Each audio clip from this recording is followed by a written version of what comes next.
ఒక అమ్మాయి, ఒక అబ్బాయికి అరేంజ్ మ్యారేజ్ అయిందనమాట. వాళ్ళ ఫ్యామిలీ, వీళ్ళ ఫ్యామిలీ చూసుకొని అన్నీ నచ్చిన తర్వాత అమ్మాయి, అబ్బాయి ఓకే అనుకున్న తర్వాతనే మ్యారేజ్ సెటిల్ చేశారు. మ్యారేజ్ అయిపోయింది. ఇంకా నార్మల్‌గా అబ్బాయి జాబ్ చేసే దగ్గరికి వెళ్ళి ఫ్యామిలీ పెట్టడం ఇట్లా ఉంటారు కదా! అలాగే వీళ్ళ ఫ్యామిలీ, వాళ్ళ ఫ్యామిలీ కూడా ఓకే అని చెప్పి ఆ అబ్బాయి జాబ్ చేసే దగ్గర అమ్మాయి, అబ్బాయి మాత్రమే ఉండేలాగా అరేంజ్ చేశారు. వాళ్ళకి ప్రైవసీ ఉంటది. ఆ అబ్బాయి జాబ్ చేసే ఆఫీస్‌కి కూడా దగ్గరగా ఉంటదని చెప్పి 1 మంత్ తర్వాత ఎళ్లి అక్కడే కాపురం పెట్టిచ్చేసారనమాట.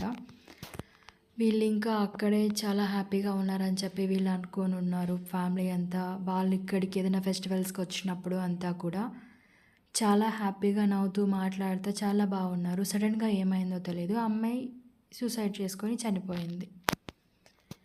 అదేంటి చాలా హ్యాపీగా ఉన్నారు కదా! ఎందుకిలా అయిందని చెప్పి అందరికీ ఇంకా హెడేక్ పట్టుకుంది. చాలా బాగున్నారు కదా వీళ్ళు అని చెప్పి.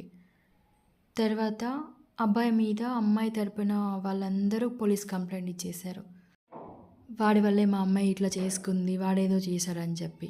అంతకు ముందు వరకు కూడా మా అల్లుడని చెప్పి అంత మంచిగా ఉన్న అతని మీద వాడి వల్లనే ఇట్లా అయింది, వాడేదో చేసింటాడని చెప్పి ఇట్లా అమ్మాయి వాళ్ళ తరపున వాళ్ళందరూ పోలీస్ కంప్లెయింట్ ఇచ్చేసారనమాట. అసలు ఎందుకు ఆమె అలా చేసిందో ఆ అబ్బాయికి కూడా తెలీదు. అలాంటిది సడెన్‌గా ఏమైందని చెప్పి ఎంక్వైరీ చేస్తే అస్సలు షాకింగ్ విషయాలు బయటపడ్డాయన్నమాట.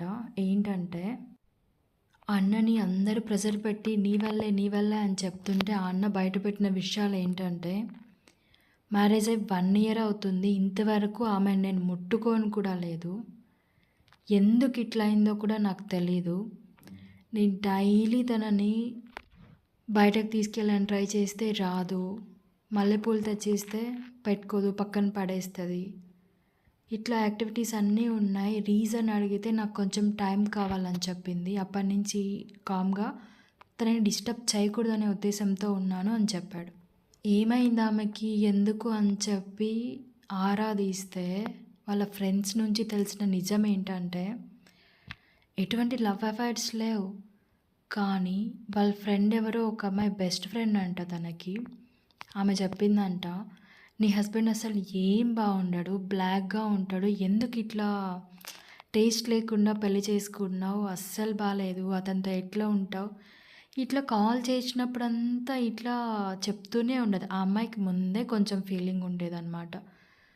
తను బ్లాక్ ఉన్నాడు కదా అని చెప్పి. ఆ ఫీలింగ్‌ని ఈ అమ్మాయి ఇంకా ఎక్కువగా హైలైట్ చేస్తూ చెప్పేటప్పటికి ఆ అమ్మాయికి ఎందుకు ఇతనితో నేను ఎందుకు ఉండాలి అని ఒక డిప్రెషన్‌లోకెళ్ళిపోయి కేవలం ఆ రీజన్ ఒక్కటే కానీ ఆ అబ్బాయి దగ్గర ఎటువంటి బ్యాడ్ హ్యాబిట్ లేదు. అస్సలు చాలా మంచోడు. కలర్ వల్ల అది ఈమెకు వచ్చిన ఫీలింగ్ 1% అయితే మిగిలిన 99% వాళ్ళ ఫ్రెండ్ మాటలు విని ఆమె లైఫ్ మధ్యలోనే ఆగిపోయేలా చేసుకునింది. ఈ రియల్ స్టోరీ మీకెలా అనిపించిందో కామెంట్ చేయండి. Thank you.